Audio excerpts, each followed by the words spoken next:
Gracias, saludos, buenas noches, bienvenidos a este programa República de Yucatán, podcast, Radio Yucatán, fm.com.mx, Radio Fórmula.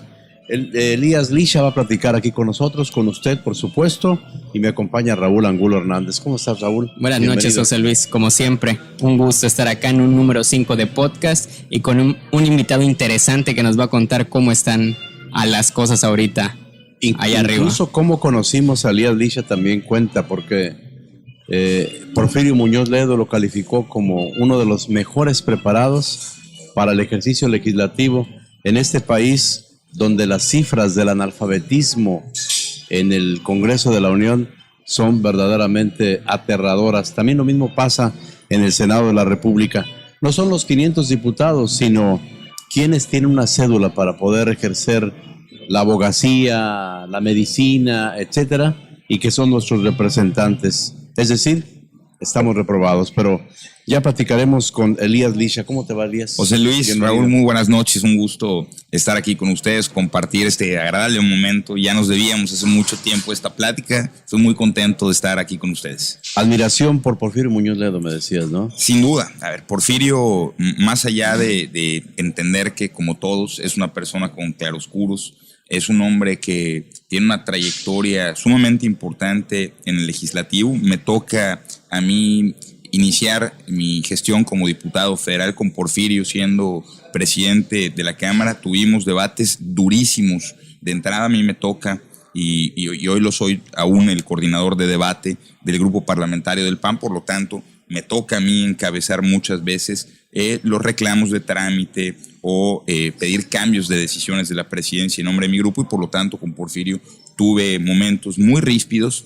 Posteriormente el Congreso nos elige a ambos como los dos vicepresidentes de la Comisión Permanente del Congreso de la Unión en la primera larga en la que le toca al Senado, es decir, el presidente del Senado era el presidente de la Permanente. Okay. Éramos dos presidentes y en ese momento tuvimos oportunidad de conocernos bien, y hasta el momento, más allá de las diferencias evidentes que tenemos Porfirio en muchas cosas y en muchas decisiones que se toman en el legislativo, tenemos, puedo decirlo hoy, una relación que nos retroalimenta y en donde pues siempre es bueno escuchar a alguien con mucha experiencia. Porfirio es un hombre bueno, no voy a decir su edad, no vale la pena, pero es un hombre con muchísima experiencia y pues los consejos yo los tomo de quien me los da siempre, y recibirlos de una persona como Porfirio es sin duda un halago. ¿Qué está en juego el 6 de junio en el Congreso de la Unión particularmente? Porque podremos hablar de alcaldías más adelante o diputaciones locales, pero el Congreso de la Unión en el próximo 6 de junio, ¿qué está en juego exactamente? No exagero, José Luis, cuando digo que en un día nos vamos a jugar por lo menos 2 décadas de la vida democrática en México. Al menos va a impactar lo que suceda en 20 años y va a significar, si el país mantiene este paso en reversa, este paso hacia atrás, este paso regresivo que lastima las instituciones, que lastima la economía, que lastima los servicios que recibe la gente y que muchos hoy no se han terminado de percibir, o si ponemos un freno a algunas de las locuras más importantes que se están llevando a cabo y de una vez volvemos a reestructurar el país. Cierto es que lo que se haya cambiado para bien, pues continúe ese rumbo, pero lo que no haya servido, lo que está dañando a nuestras familias, pueda retomar un nuevo camino y podamos reestructurarnos hacia adelante. O sea, está en juego el equilibrio de poderes. Está en juego formar un contrapeso. Está en juego poderosísimo presidente. Está en juego la República Mexicana como la conocemos. En juego toda la República. Está en juego la República como la conocemos. Okay. Está en juego la división de poderes. Está en juego las facultades que puede tener un solo hombre. Está en juego si se mantiene hoy un equilibrio entre cámaras, entre poder judicial y poder ejecutivo. Está en juego el acceso que tienen las mexicanas y los mexicanos a la salud, a la propiedad privada, incluso podría llegar a pasar. No quiero pecar de alarmista, pero hemos visto propuestas que pretenden prohibir las herencias. Hemos visto propuestas que pretenden quitar la propiedad privada a quien tenga una casa más grande de lo que ellos piensen o a quien tenga 2 propiedades. Hemos visto propuestas que buscan prácticamente que quien con su trabajo pueda obtener lícitamente ahorros, pues esos estén limitados. Y a mí me parece una locura y me parece de toda alarma posible, porque solo salen esas propuestas en gobiernos y en regímenes que han llevado a su población a la pobreza grave, porque esto se trata de progresar y que progresemos todos, no de limitar el progreso de unos para que estemos todos fregados. Sería así, una locura. Y así como lo mencionas, no fregar a la gente, algo muy fresco ahorita, pues tú le dices la transformación de cuarta, o a veces hemos escuchado eso, pero la ley de outsourcing, ¿cómo está esa? ¿Cómo funciona? Es algo muy fresco que la gente debe de saber. Mira, yo originalmente le digo el cuatroteísmo. ¿Cuatroteísmo? El cuatroteísmo, porque parte de una deidad, de una persona que se cree y que se iluminada. En un ismo al final, ¿no? Sí, claro, bueno, es totalmente una isla. Un ismo, pero parte de una deidad, de un iluminado, una persona que solo él posee la verdad y que es un farsante. Comparado con Cristo. Bueno, hay quien lo ha comparado con Cristo. Vemos a sus seguidores de esa forma y me parece una farsa absoluta poner a un hombre que sin duda tiene virtudes, pero que como todos tiene errores, y que el diseño de la estructura mexicana, como cualquier democracia, está hecha para que existan equilibrios y que un hombre que enloquezca pues no nos pueda llevar a todos al precipicio. Insisto, seguramente tendrá decisiones acertadas, pero pensar que no tiene decisiones equivocadas, pues eso está es francamente una locura. A ver, reformas como la que se hizo en días pasados en la Cámara de Diputados y que va a revisión al Senado en tema de outsourcing o subcontratación. Así es. Parten de una buena intención, de una buena idea, pero totalmente manipulada, desvirtuada y que nos va a llevar a cometer errores sumamente importantes. ¿Qué es el outsourcing? Es que una empresa que tiene a empleados es contratada por otra que a su vez no contrata a los empleados. Esto puede llevarnos a prácticas sanas y a prácticas insanas. La práctica sana es muchas veces vista en empresas transnacionales que llegan al país y que contratan a empresas establecidas en México para desdoblar los servicios que presta. O sea, un ejemplo sería, la más común. Que este restaurante su tengas personal su fijo sea contratado por un tercero y que se esgriman responsabilidades en materia de seguridad, salud, digamos, etcétera, ¿no? No entra nada de eso. Esa es la posibilidad desvirtuada.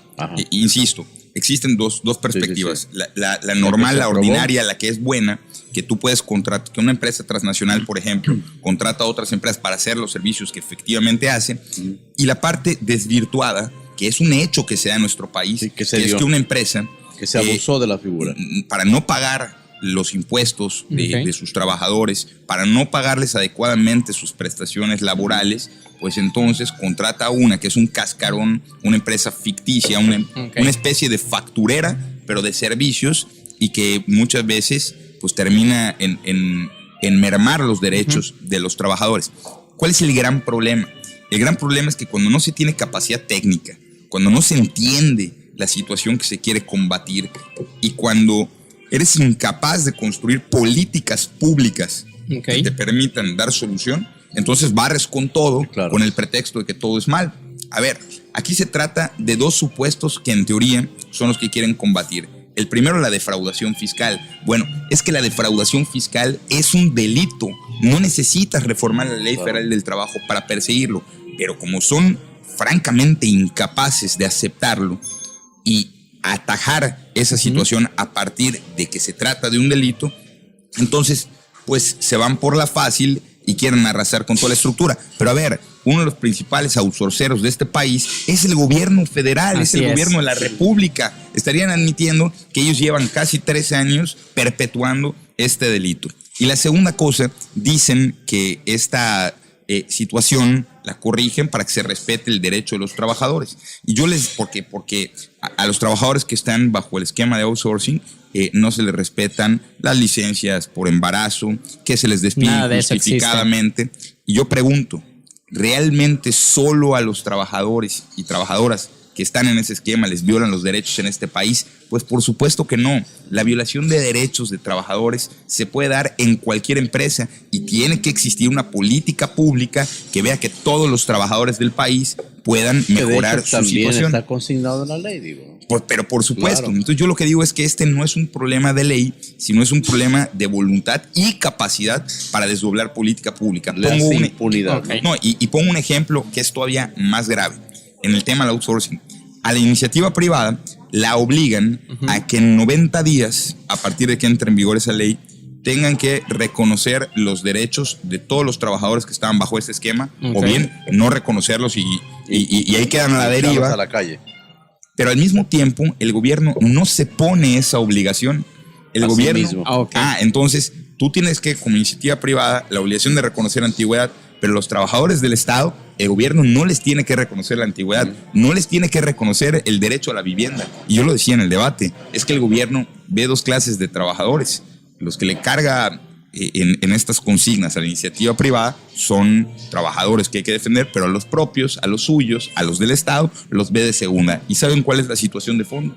Que como no tienen idea de cuánto va a costar, pues no quieren utilizar presupuesto para eso, porque dicen que no va a costar y que pues con el presupuesto que tienen las dependencias se la tienen que arreglar. Pero eso va a significar que, por ejemplo, los que están en la Secretaría de Salud, que tengan que reconocer, pues ciertamente de manera maniada no les van a reconocer antigüedad y derecho a la vivienda, pero cuando los tengan que contratar, pues entonces, al no querer asignar presupuesto, que es lo que yo pedía, pues entonces a ti o a cualquier mexicana y mexicano, cuando vayan a buscar sus servicios de salud, pues ese año se va a ver mermado porque no quieren destinar recursos y eso lo van a quitar necesariamente de los servicios. Diríamos, un apartado más en el cual está en riesgo la soberanía del país, en la parte laboral, las instituciones. Absolutamente, pero además lo que va a causar esto es que se genere desempleo, más desempleo en el país. Así es. Tú cuando legislas no solo tienes que ver lo que dice la ley, sino cuándo lo implementas. Y hoy estamos atravesando la crisis laboral más importante de la última década. ¿Para eso o meramente se quieren hacer pasar por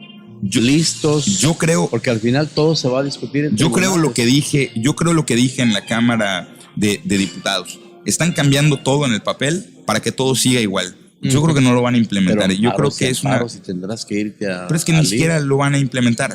No va a existir la capacidad para hacerlo de manera pronta. Al menos no a quien no quieran tocar. Probablemente si un empresario no está alineado al 4Tismo, la puedan utilizar en su contra como herramienta. Y ahí pudieran existir amparos. Pero de entrada no les veo la voluntad para hacerlo. Ellos están en un momento electoral que lo único que les interesa es recaudar, no los derechos de las trabajadoras y trabajadores, porque ojo, negociaron también, salió ahí un acuerdo que decían que habían acordado con los empresarios. A ver, eso es de entrada bien falso. No negociaron sobre la subcontratación, negociaron sobre algo oculto en la ley, que es que se limitó. A ver, aquí supuestamente se legislaba la subcontratación. ¿Qué tiene que ver el reparto de utilidades? Claro, y en esta reforma limitaron el reparto de utilidades para las trabajadoras y trabajadores. Es decir, si tú trabajabas en una empresa grande que opera en México, que hay varias, y te tocaba como reparto de utilidades o como bono anual por utilidades, o sea, digo bono entre comillas porque el concepto de reparto de utilidades, te tocaba que te dieran el equivalente ese año a 6 meses de tu sueldo porque la empresa creció muchos años, pues ahora el límite son 3 meses o lo que hayas promediado en los últimos 3 años. ¿Y dónde están los sindicatos? Bueno, es que están hermandados. Están todavía oculta esta reforma. Quisieron que pase de noche, porque nadie la anunció y querían que nadie lo advierta, y desde luego que nosotros no estamos dispuestos a callar una barbaridad de esta naturaleza. Insisto, se tiene que regular la subcontratación, desde luego. Hay que perseguir la subcontratación que se ha maniado, que es maliciosa, que ha desvirtuado esto y que perpetúa un daño a los trabajadores. Pues por supuesto que se tiene que combatir, pero se tiene que combatir como delito.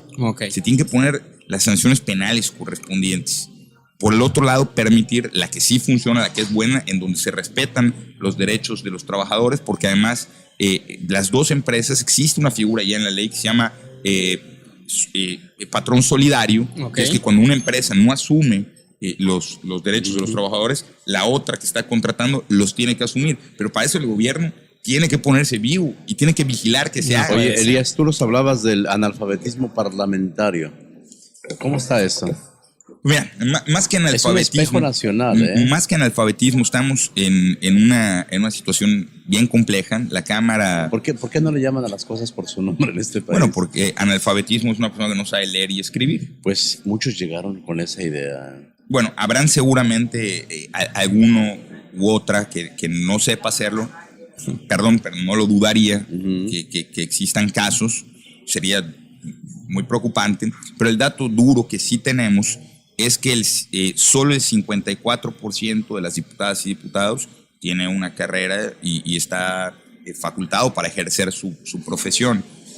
Al menos en las últimas 2 décadas, es el peor número que hemos registrado y creo que esto es muestra de que el país ¿cuál es está el partido que yendo mandó más gente con ese nivel? Pues no está muy difícil. ¿Morena? Sin duda es Morena. Morena ha postulado al número de diputadas y diputados con la menor preparación. Por eso escolar. escuchamos términos como homicidio. Claro, Bueno, se dio en el Congreso de sí, Yucatán. Pero hay cosas similares allá también. y han habido peores que incluso no podría yo repetir aquí. Sí, pero sí, sin duda, han habido cosas terribles. Entonces, urge recomponer al Congreso de la Unión para equilibrar los poderes. El 6 de junio representa Todo para las próximas 2 décadas y todo pasa por recomponer el Congreso de la Unión a través de la Cámara de Diputados. Tenemos la responsabilidad, todos, de escoger bien, de escoger a gente que tenga la capacidad de entender los cambios que se están dando en el país, aceptar lo que es bueno y desde luego oponerse a lo que no funciona, a lo que es malo, a lo que no ayuda y a lo que está dañando a las mexicanas y mexicanos. Yo mismo he apoyado iniciativas presidenciales cuando las he considerado buenas, pero desde luego me he opuesto férreamente cuando alguna está causando un daño a la democracia y a las instituciones del país. ¿Tú vas por la reelección? Sí, voy por la reelección en este proceso. En este proceso del 6 de junio. Pues Elías Licha, ¿algún otro detalle que se nos haya escapado? Que también sea un llamado urgente. Agradecerles en primer lugar la oportunidad de conversar. Aquí estoy dispuesto siempre. Y lo más importante, sea un llamado a todas las personas que nos escuchan, a todas las personas que nos ven, a votar el 6 de junio. El futuro está literalmente bajo la responsabilidad de todas y todos. Y no dejemos que otras personas decidan por nosotros lo que nos toca decidir en primera persona, que es quién nos va a representar en el Congreso. Ahora habrá de la gente Unión. que diga, bueno, si usted me dice que no vote por Morena para equilibrar poderes, pero hay 4 o 5 partidos que están a su disposición. Mira, yo no puedo subestimar la inteligencia de la gente. Yo creo que cada quien es libre de votar por quien quiera, pero tenemos que entender también el momento en el que estamos y la generosidad que se necesita para poder equilibrar la situación institucional de nuestro país. Porque había un problema de sobrerepresentación. No, pero esa es una ilegalidad, es una barbaridad que hizo Morena en una simulación legal que ya se está combatiendo a través de unos criterios que emitió el INE que Morena no quiere aceptar nuevamente. Pero bueno, yo decía que la gente, lo que tenemos que hacer todos es poner nuestras propuestas y entender que el poder absoluto no es conveniente para nadie. Mira, yo lo que digo es que el voto es secreto, pero debe ser por el PAN. Ahí está el detalle. Excelente. Elías Licha, aquí en República de Yucatán. Muchísimas gracias, Raúl. Muchas gracias, José Luis, y seguimos aquí platicando un poquito más de política. Muchas gracias. Volvemos enseguida.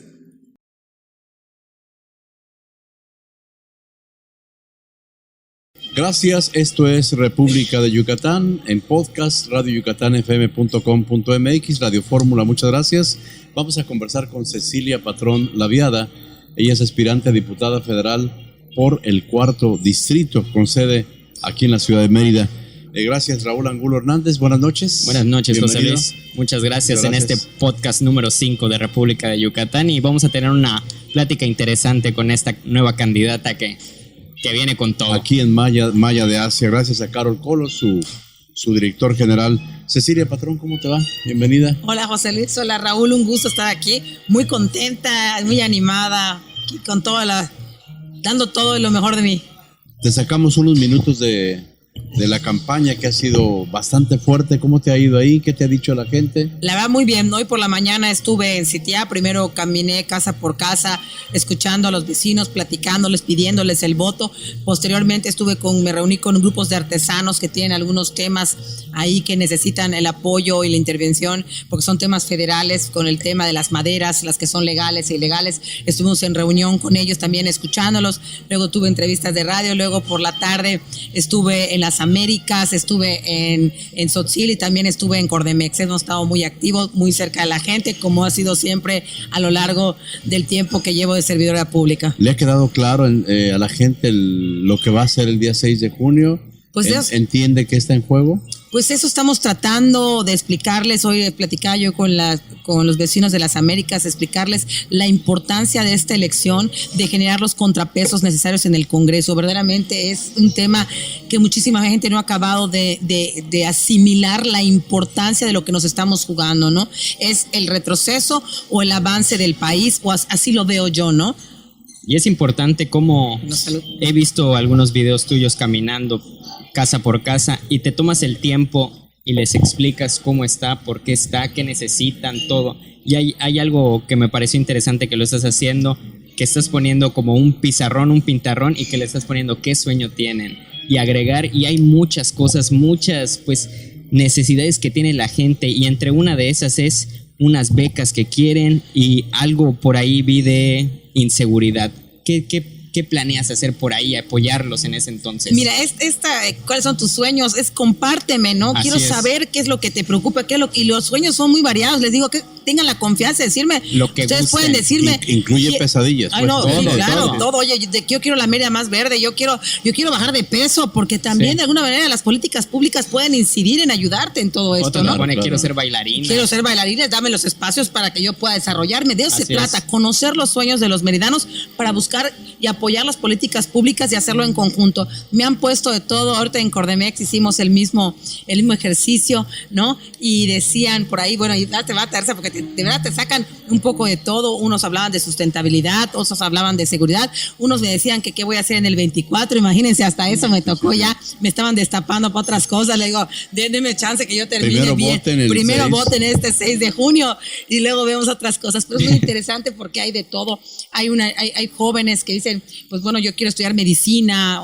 Hemos encontrado de todo y se trata de eso, que me compartan sus sueños, pero lo importante es que me compartan sus sueños para que yo pueda entender lo que ellos quieren y juntos, porque eso se lo he dejado muy claro, ¿no? Esto no puede ser la autoridad por un lado y el ciudadano por otro. Tenemos que estar unidos para jalar juntos esta cuerda y buscar que esos sueños se hagan realidad, o ponerles nosotros los facilitadores para que se hagan realidad. Oye, Ceci, y este distrito, para que la gente sepa más o menos por qué parte está de Mérida, cómo está este distrito 4, ¿qué incluye más o menos? El nororiente. Ok. O sea, empezamos más o menos, les voy a dar así un cálculo, es por donde está el estado de Cuculcán. Ok.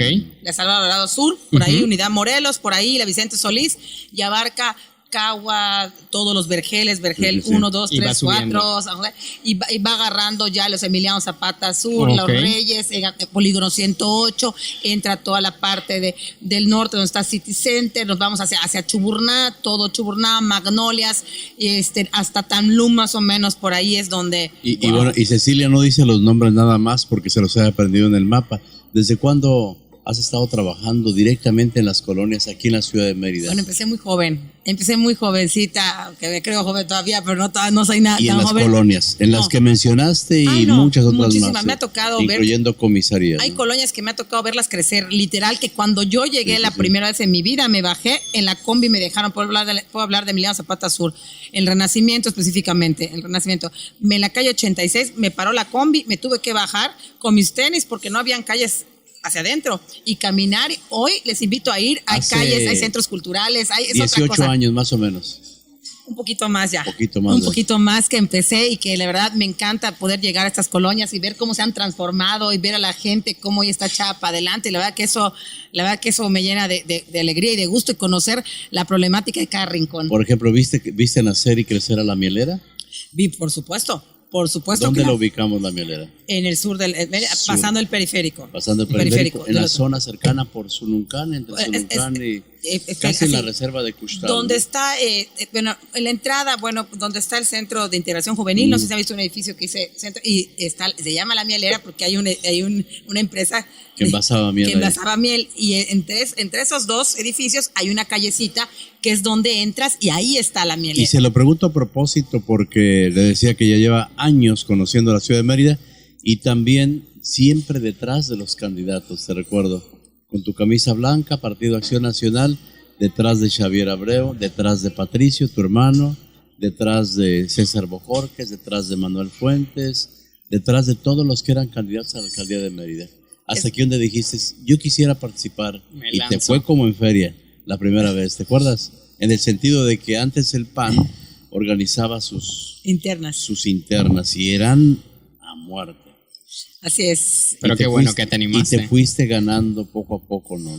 La verdad es que creo que todos los tiempos son los perfectos, ¿no? Yo creo que necesitaba yo marcar esa distancia también de Patricio, que había sido gobernador, que no pudieran decir Cecilia viene porque es la hermana de, yo me he ganado mi espacio con mi trabajo. Pero antes de Patricio en el ayuntamiento. Yo entré con Patricio, nos entramos al PAN por familiar, porque la familia de mi mamá es muy panista y he estado toda mi vida en Acción Nacional y me tocó caminar y andar, pero sí cuando decidí también yo ya ser la protagonista de la historia y no ser la que estuviera detrás apoyando, también creo que fue en un momento justo en el que yo que había pasado un tiempo determinado para que nadie pudiera decir a Cecilia la puso su hermano o Cecilia la apoyó, ¿verdad? Yo he hecho mi carrera a base de mi trabajo, de mi esfuerzo y además... Oye, y aquí entre nosotros una infidencia incluso en contra de tu hermano. Así es. Ha pasado, ¿no? No ha pasado, no vayan a creer. Yo en mi casa ya nadie quería más política, ya estaban hartos de la política y me decían no, pero siempre he sido muy respetuosos y no se meten conmigo. O sea, la gente pensaría, yo soy totalmente independiente,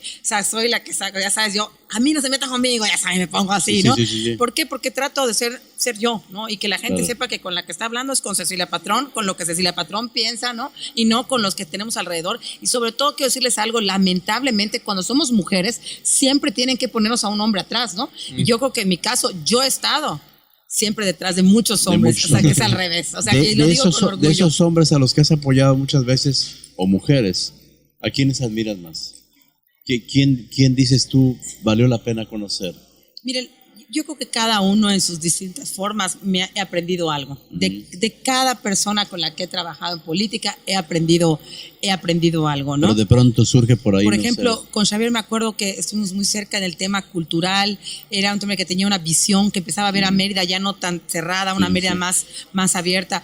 De Patricio, pues admiré siempre pues esa sencillez con la que es, porque además la tenemos de casa, porque es la que te enseñó mi casa, mi mamá. O sea, es esa persona de que le gustaba también estar cerca. Patricio, de los que hoy camino a las calles, dicen, aquí venía Patricio, sentaba con otros aquí en la Albarrada a tomar la cheva o a comer un taco de chicharra con nosotros, ¿no? Se acuerdan y todo eso. Sí, claro, no se les olvida, ¿no? Te puedo decir de Manuel, un hombre muy panista, de verdad, un hombre de esos que gente honesta, muy honesta. Incluso pobre hasta la médula, ¿no? No, y si lo pongo de hablo de honestidad. Igual que Patricio. Y la gente no lo creería, por eso ya ni siquiera lo quiero decir, porque así Cecilia está mintiendo. Pero son gente honesta. Me tocó vivir cerca de ellos en sus ayuntamientos. No había usos de cosas oficiales, no había excesos, de verdad. Todo era lo muy que limpio. había. O sea, de verdad, es un hombre sumamente. Te digo, creo que César fue un hombre que los servicios públicos los conocía muy bien, que vino desde abajo, creció dentro de ellos. Creo que César ha sido el mejor gerente que ha tenido Mérida. Es un gran gerente. No era alcalde, era un gran gerente. La verdad. Y le tocó en turno organizar los servicios de la ciudad, partirla en 4 incluso, ¿no? Es correcto. Que eso es un acierto. Con Ana Rosa, una mujer muy entrona, la verdad es que siempre fue muy entrona, fue valiente. En el caso... Con desplantes extraños, pero al final de cuentas... Pero el caso de Luis Correa también, un hombre que también era muy fuerte, un hombre que le echó muchas ganas, mucho ímpetu al PAN. Y pues los dos últimos que fueron Renán Barrera y Mauricio, con Renán no tuve la oportunidad de trabajar, pero pues es un ya hombre... estabas tú en otros cargos. Ya estaba yo en otros cargos, pero pues... ¿En México? Aquí estaba yo en otras cosas, pero pues sí también decirles pues que Renán creo que está a la vista su trabajo, hoy está buscando por tercera vez la alcaldía, eso habla de que ha hecho un excelente trabajo, nadie que quiera elegirse por tercera vez no tiene atrás un trabajo que lo respalde. Creo que es un hombre que ha hecho cambios importantes para la ciudad, como se lanzó con el tema del carnaval, que es un tema polémico y no le importó, y creo que ha sido valiente. Y pues con Mauricio Vila. Las lámparas y todo lo demás, todo las lo que batallas, ya sabemos, ¿no? Todo lo que quedó. Cecilia, yo concebía al PAN como un partido snob, así con la nariz respingada, ajeno a las causas sociales, hasta que llegaron los patrones. Es decir, lo que comentabas de Patricio es cierto. O sea, era un hombre muy sencillo y decía lo que sentía en el momento que lo sentía, incluso aunque fuera políticamente incorrecto políticamente, claro, ¿no? Él siempre fue, creo que eso a veces hizo que no hiciera clic con muchas personas. Porque él decía lo que sentía. Yo soy un poco con él, nada más que yo ya traigo un poco más a lo mejor la experiencia. Y es cierto que es un hombre pobre, es decir, es un hombre que vive... Sí, de mi familia, sí, puedo, lo tengo que ayudar. ¿Sí? Sí. Hoy te puedo decir que gano más yo. Bueno, ahorita creo que tiene un trabajo y le ha ido muy bien. Le ha ido bien, pero trabajando, o sea, trabajando. Sí. Pero es un hombre que si tienes que pedirle... Y con un orgullo del tamaño del mundo, ¿no? En el sentido de que... No, con Patricio eso sí, él no es una persona que... Y se los digo, yo sé que la gente no lo cree, pero yo estoy segura que, y me atrevo a decir algo, lo voy a lanzar y la gente a lo mejor me va a agarrar y me va a apedrear, ¿no? Dilo. Es esos hombres que creo que hay pocos en el país, o sea, porque es un hombre sin necesidades, o sea, es que así es mi mamá, tenían que conocerlos, pueden estar con el mismo zapato y el mismo vestido y no les importa, ¿no? Y para ellos el dinero pues sirve para comer, para ayudar, ya está, no tienen ese valor de la importancia del dinero, y mi mamá es igualita, entonces el que conoce a mi mamá entendería de lo que estoy hablando.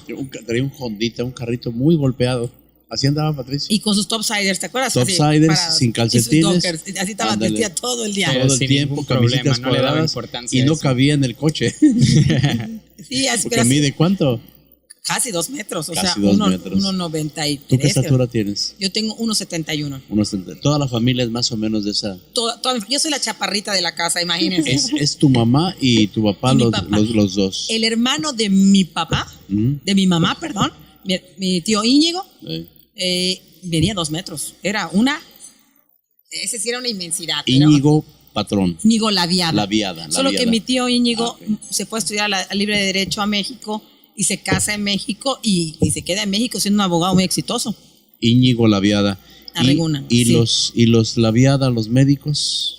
Por cierto, hoy se fue mi tío Tony. Eran dos, Tony. Mi tío Tony, mi tío Guayo, 99 años, un hombre de verdad, ejemplos de vida. Sí. Luego estoy obligada, Raúl, te puedo decir que yo estoy obligada a ser una buena persona porque a mi alrededor tengo excelentes ejemplos de vida y hoy pues aquí mi tío Tony hoy se nos adelantó a sus 99 años, un hombre, un doctor comprometido de esos de la época que de verdad daba su vida por los demás. Era una consulta por una gallina.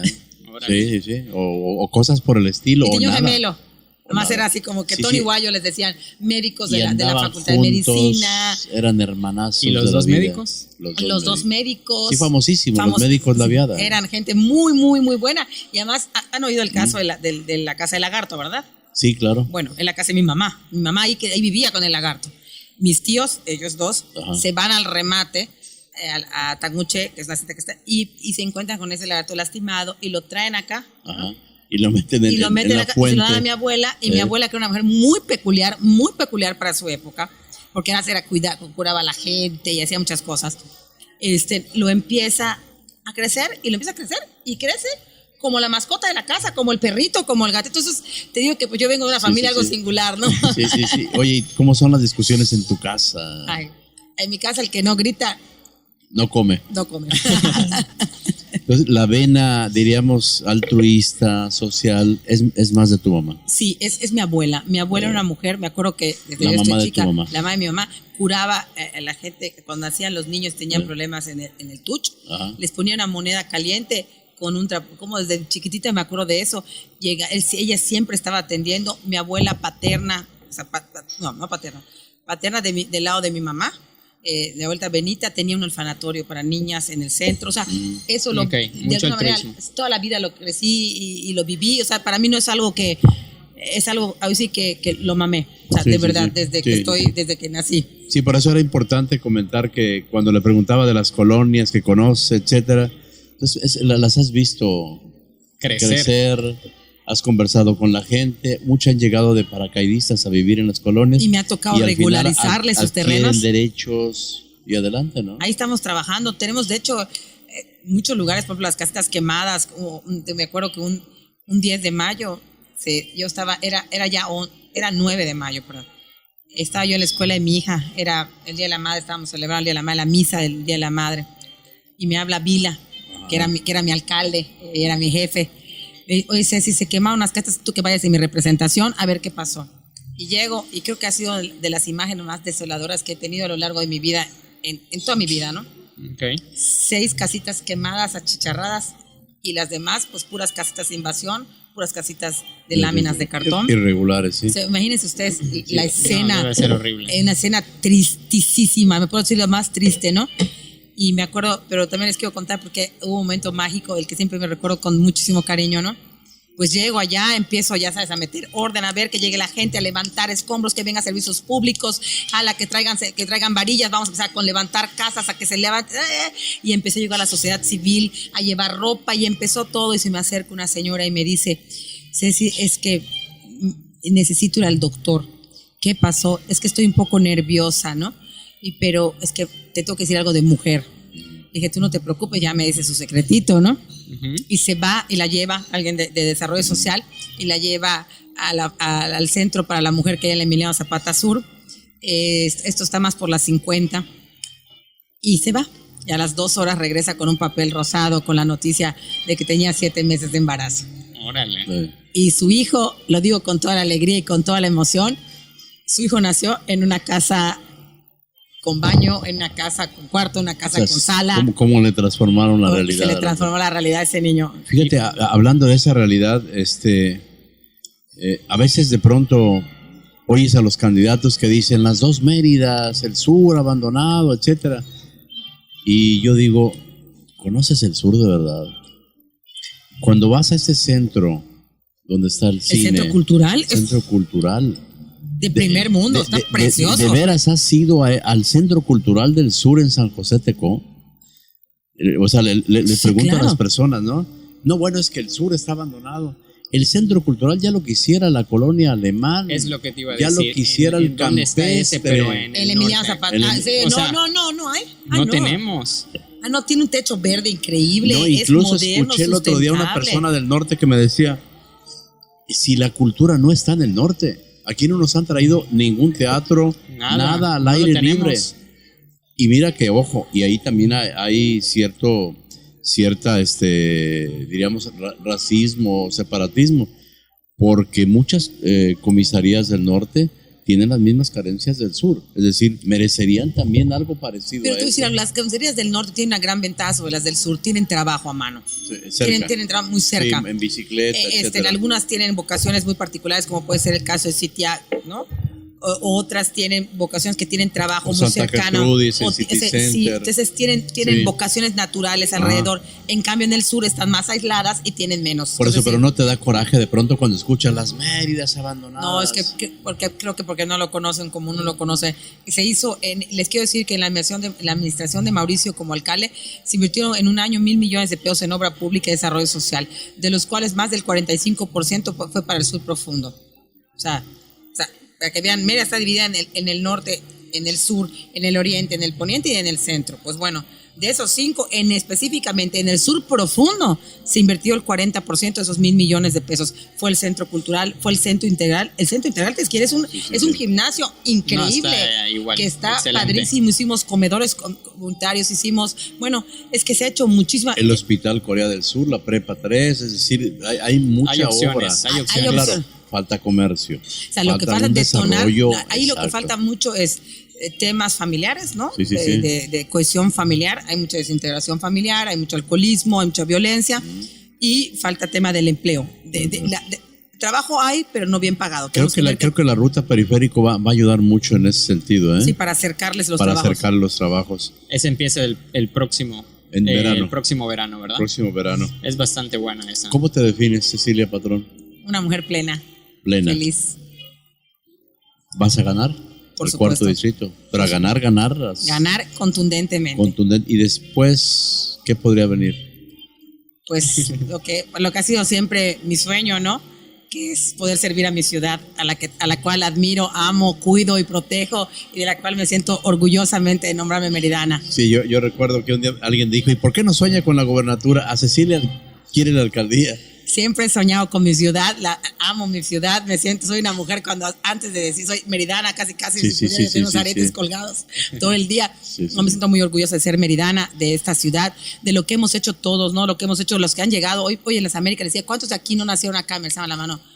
Pero todos los que vivimos aquí somos yucatecos, aunque llevamos 1 año, 2 años, 3 años, ya somos todos yucatecos, y creo que también ellos han venido a enriquecer muchísimo esta ciudad, trayendo su cultura, y eso nos hace diverso, nos hace maravilloso, y creo que hoy se respira de verdad, yo me siento de verdad, y sobre todo que tuve la oportunidad de estar en México como diputada federal, que empieza a ver otras ciudades, empieza a ver otras historias, y me di cuenta del oasis y la maravilla que tenemos en esta tierra, y lo más maravilloso que tenemos pues es la gente, que eso es lo más. Totalmente. Así que pues aquí vamos a seguir, y pues voy a estar donde la gente quiera que yo esté, ¿no? Y pues finalmente yo paso a pasito. Hoy mi única meta es el 6 de junio, ni siquiera muy lejos, estamos a 53 días. A 53 días, tú tienes mejor la cuenta.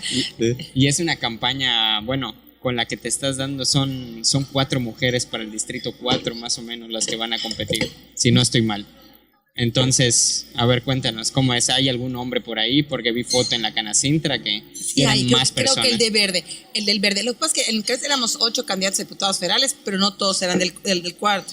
Okay. Había 1 o 2 personas del 3, había uno del 2. Sí. O sea, pero lo importante ayer es que de 8 candidatos, 6 éramos mujeres. Y el cuarto distrito ha sido panista, pero Cecilia no quiere ganar, quiere arrasar. No, humildemente quiero tener el mayor número de votos que se pueda, ¿no? Y eso se trata, pues, del trabajo que hemos hecho y dar resultados. Y que no concretos. le cuestionen la alcaldía de Mérida en el 24, Cecilia. Ya está entrando en temas, está entrando aquí, incidiendo. Pero bueno, yo soy de las de paso a pasito, y vamos primero por el trabajo. No puede adelantarse, uno tiene que dar resultados, y yo siempre he sido una mujer de resultados. Por eso empecé mi campaña en la bicirruta, porque esa bicirruta yo la creé de la mano de Manuel Fuentes, y por eso hablaba yo de ser esa mujer de resultados. Conmigo no tienes que probar, conmigo ya probaste. Excelente, buena forma de cerrar el programa el día de hoy, aquí en Maya de Asia. Quédate a tomarte un tinto de verano un ratito. Pues aquí yo muy contenta. Muchas gracias. Salud por este nuevo programa, gracias, les deseo todo el éxito del mundo. Buenas noches desde Maya de Asia. Raúl, gracias. Gracias. A usted sobre todo.